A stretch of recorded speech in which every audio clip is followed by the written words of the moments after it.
আসসালামু আলাইকুম রহমতুল্লাহ। ভারতের সাথে দুশ্মনী করে কে কী পেয়েছে চলেন জেনে নিই। ভারতের সাথে দুশ্মনী করে পাকিস্তান একটি ব্যর্থ, অযোগ্য, মানে দেউলিয়া, অসহায়, হাতপাতা, ফকিন্নি, দুস্থ, অসহায়, অনিরাপদ, জঙ্গি সন্ত্রাস, হত্যার আতুরভূমি, তারপরে জীবনের নিরাপত্তাহীনতা, এইগুলোই পেয়েছে। খাদ্য সংকট সহ মানে যত রকম নেগেটিভ সাইড থাকার কথা সবই পেয়েছে। একটি প্রতিবেশীর সাথে তার সম্পর্ক ভালো নয়, একটা দেশের সাথে তার সম্পর্ক ভালো নয়, মানে লোকের কাছে হাত পেতে খাইতে হয়। এগুলোই পেয়েছে। হলো কে পেয়েছে? পাকিস্তান।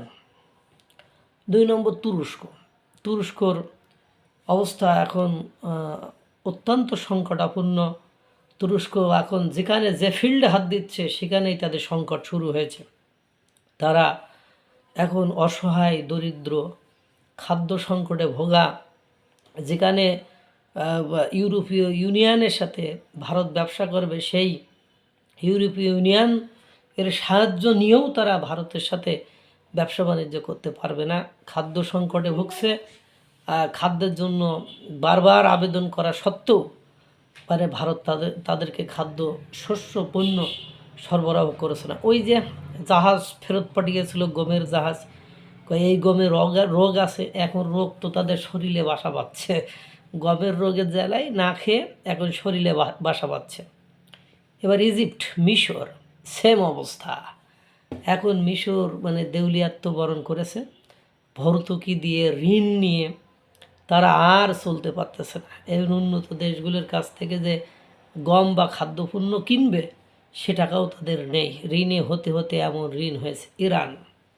ইরানের সাথে অবশ্য ভারতের সম্পর্ক ভালো ছিল, কিন্তু ডোনাল্ড ট্রাম্প একের পর এক ইরানের উপরে যে আধিপত্য বিস্তার করেছে, নিষেধাজ্ঞা দিয়েছে, তার ফলে ভারতকে সেখান থেকে সরে আসতে হয়েছে। সাবাহার যে পোর্ট ছিল সেখান থেকে চলে আসতে হয়েছে। ব্যবসা বাণিজ্য ক্রমান্বয়ে গুটিয়ে অন্যত্র যেতে হয়েছে। ইউক্রেনকে দেখেন, ইউক্রেন কে রাশিয়া যে বড়াই ফেলতেছে, তার পেছনে অন্যতম শক্তি হলো ভারত। এবার এদিকে দেখেন বাংলাদেশের বর্তমান অন্তর্বর্তীকালীন সরকার যে পরিবেশ পরিস্থিতি রেখে গিয়েছে, যে জ্বালার মধ্যে ফেলে দিয়েছে, সেটাকে জ্বালার ভেতর পালার বাড়ি, এক প্রকার এরকমই বলা যেতে পারে। সেরকম একটা সমস্যায় জর্জরিত বলে মনে হচ্ছে। কি একটা বাজে নাজেহাল সমস্যার ভেতরে যাচ্ছে। এরপরে চীন এখন অনেকটা বুঝতে পেরেছে, এই জন্য চীন আর ভারতের সাথে তেড়ামি করে না। এরপরে আসেন আফগানিস্তান। প্রথম দিকে বুঝতে পারি নাই, সম্প্রতি বুঝতে পেরে এখন ভারতমুখী হয়েছে। সেক্ষেত্রে সমস্যা না। নেপাল একটু তেড়ামি করেছিল, সেই তেড়ামি করে তাদের সরকার ক্ষমতা হারিয়ে এখন আবার লাইনে আসছে। মালদ্বীপ, তারা তেড়ামি করেছিল, দুশ্মনী করেছিল, তাদেরকে পানিশমেন্ট দেওয়ার পরে মালদ্বীপ লাইন সাইজে উঠছে। পাশাপাশি ভুটান আর বাংলাদেশ তো আছেই। সম্প্রতি কি করেছে সেগুলো আপনারা দেখেছেন। এর পাশাপাশি আপনার বিশ্বের যে দেশটি ভারতের সাথে তেড়ামি করতে গিয়েছে, সেই দেশেরই দেখা গিয়েছে ইদানিং সৌদি আরব অনেকটা বিপদ সংকেত বা সাপদ সংকুল বা বিপদগ্রস্ততার ভেতর দিয়ে যাচ্ছে। কারণ উনি জোট করতে চেয়েছিল পাকিস্তানের সাথে, ন্যাটো আর কি, ইসলামী ন্যাটো করতে চেয়েছিল। এরপরে আজারবাইজানের মনে করেন চারিদিক থেকে কোণঠাসা করে রাখছে ভারত। আজারবাইজানও আবার তুরস্ক, পাকিস্তান, সৌদি এদের সাথে ঝামেলা করতে চেয়েছিল।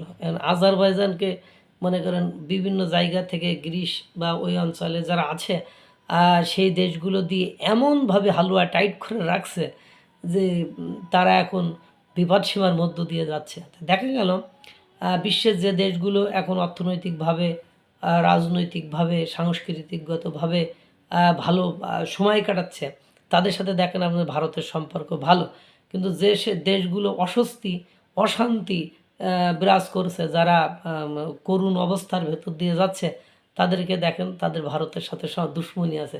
তা ভারতের সাথে দুশ্মনীর ফলাফল আপনার না খেয়ে থাকা, আপনার দুর্ভিক্ষ আসা, আপনার বিপদে পড়া, আপনার সমস্যায় জর্জরিত হওয়া, আপনার একের পর এক বিশ্বে আপনার মর্যাদা হারানো, এগুলো চীন অবশ্য বুঝতে পেরেছে। এই জন্য চীন আর ঝুট ঝামেলা করে না। ইদানিং মালয়েশিয়াও ভারতের সাথে সম্পর্ক ভালো করেছে। আর মধ্যপ্রাচ্যের দেশগুলো তো সম্পর্ক আগে থেকে ভালো। আজও সংযুক্ত আরব আমিরাত, জিসিসি, এদের সম্পর্ক নতুন করে ভালো করেছে। আর যাই হোক, আগেও মোটামুটি ছিল, তারপরেও ভালো করেছে।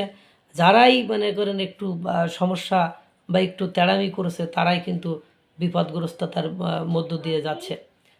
এই সকল কারণেই আমি বলি, দুশ্মনী করার আগে ভেবেচিন্তে করুন, নইলে বিপদের সীমা থাকবে না। আল্লাহ তাআলা সকলকে ভালো রাখুক, সুস্থ রাখুক।